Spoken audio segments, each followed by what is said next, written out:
This is an Arizona's Family News Update. Good morning, Arizona. I'm Javier Soto. Here are the latest stories we're following from the Arizona's Family Newsroom. Local politicians are reacting to yesterday's chaos in Washington, D.C., taking to Twitter as rioters stormed the U.S. Capitol. Governor Doug Ducey called the scene at the United States Capitol wrong, saying it has no place in our form of government. Representative Greg Stanton said, in part, what started as a weak-minded temper tantrum in the White House has spun out of control. And then Congresswoman Debbie Lesko, a supporter of President Trump, said she had a bad feeling going into the day due to the spread of misinformation.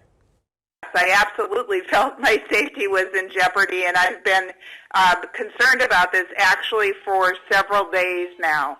I thought the tension was building, and I could tell from the people calling my office. Lesko told us she even packed an overnight bag, preparing to hunker down in her office overnight if need be. Protesters also gathered at the state capitals nationwide, including right here in Phoenix. It was a much more peaceful picture than what we saw in Washington, D.C. There were a lot of calls to take back the country.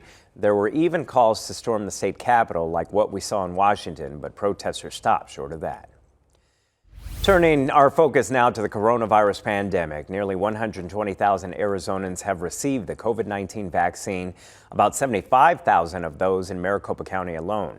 The vaccination plan started with healthcare workers and nursing home residents, but starting Monday, the county will move to the next phase, including teachers, essential workers, and adults over 75 years. You can learn more about the plan in the COVID section on azfamily.com.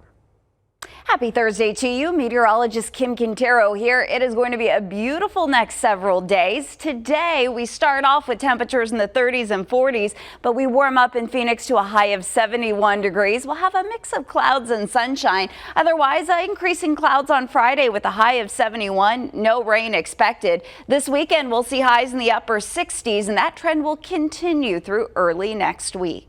Does it get any better than that in the middle of winter? All right, thank you, Kim.